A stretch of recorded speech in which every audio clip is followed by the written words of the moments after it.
Corona संक्रमण और मानसिक स्वास्थ्य की जागरूकता को लेकर सूबे के मुखिया CM Ashok Gehlot video conferencing के जरिए एक्सपर्ट्स के साथ विशेष डिस्कशन में शामिल हुए। इस दौरान सीएम गहलोत ने कहा कि लंबे समय तक उपचार के बाद लोगों में आ रहे पोस्ट कोविड दुष्प्रभाव हमारे लिए चिंता का विषय बने हुए हैं। हमारा प्रयास है कि ऐसे रोगियों और परिजनों को समुचित उपचार एवं परामर्श मिले ताकि जल्द से जल्द इन स्वास्थ्य समस्याओं से उबरा जा सके। कोरोना की दूसरी लहर काफी घातक रही और इसके कारण लोगों में मानसिक स्वास्थ्य संबंधी विभिन्न समस्याएं देखने को मिल रही हैं।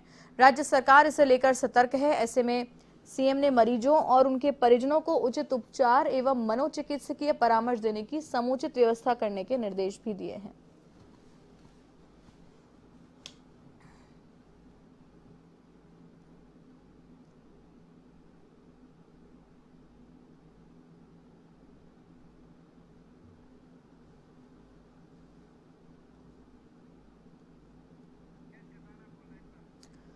और इसी खबर पर अधिक जानकारी के लिए एवन संवाददाता दिनेश कसाना हमारे साथ फोन लाइन पर मौजूद हैं। दिनेश, विस्तार से हमें इस खबर पर अपडेट दें, क्या कुछ इस मीटिंग में सामने आया है? देखिए, भारत की दूसरी लहर काफी घातक रही, खतरनाक रही और कल मुख्यमंत्री अशोक गहलोत ने कोरोना समीक्षा बैठक की और इस दौरान उन्होंने कहा कि दूसरी लहर में मानसिक स्वास्थ्य संबंधित जो समस्याएं हैं वो अधिक देखने को मिली है। तो ऐसे में सरकार पूरी तरह से सतर्क है।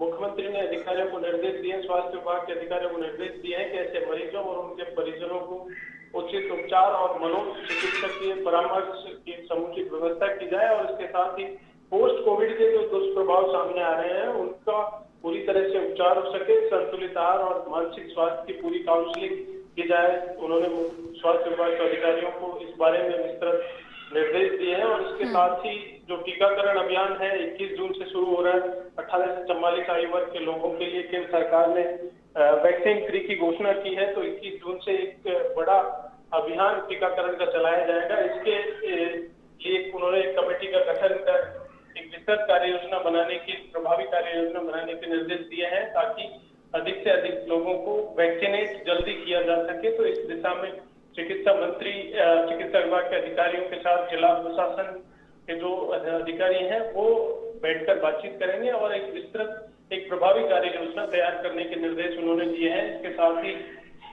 कोरोना अनुशासन की पालना को लेकर उन्होंने अपील की है कि सोशल डिस्टेंसिंग के साथ मास्क अनिवार्य रूप से लगाएं और पूरी तरह से इसकी पालना की जाए क्योंकि कोरोना अभी गया नहीं है। और इसके साथ ही तीसरी लहर की जो संभावना जताई जा रही है, तीसरी लहर आ सकती है, तो उसको लेकर भी किस तरह की तैयारियां चिकित्सा विभाग की ओर से की जा रही है।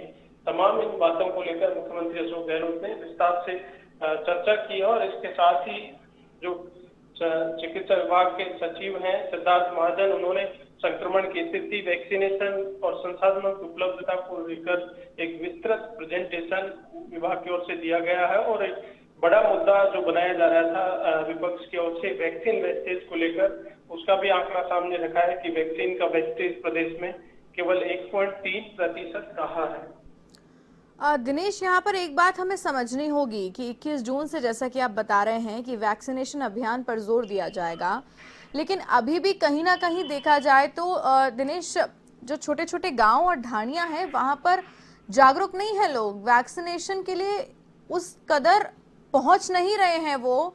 तो कहीं ना कहीं इस बात पर जोर देना होगा कि किस तरीके से जागरूक किया जाए। और अगर आपको पता हो कि दिल्ली में एक ये स्टेप उठाया गया है कि जहां पर वोट देने के लिए हम जाते हैं वहीं पर जाकर हम अपने आप को वैक्सीनेट करवा सकते हैं, तो ये कहीं ना कहीं बेहद सराहने वाली बात भी है दिनेश। तो क्या इस तरीके के कदम राजस्थान में नहीं उठाए जा सकते हैं क्या?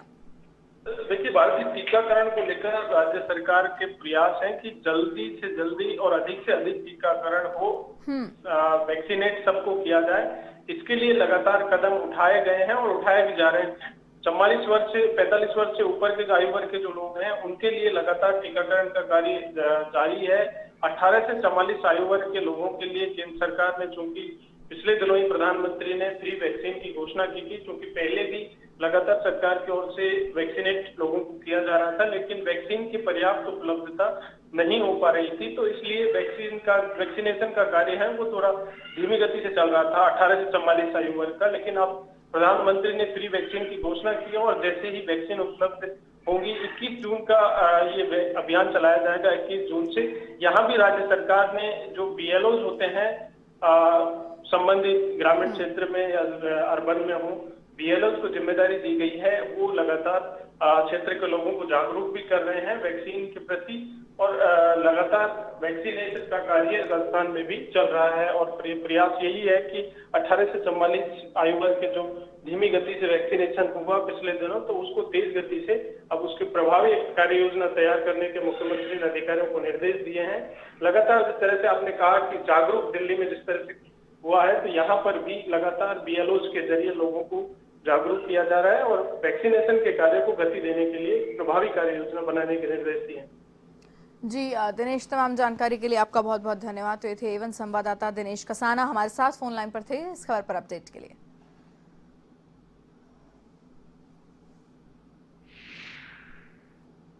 हमारे तमाम साथियों ने जिस प्रकार से 1.5 साल तक के काम और मेहनत की है, मैं सबको कहना चाहूँगा, साधुवाद देना चाहूँगा कि अभी तक स्पीड बनी हुई है।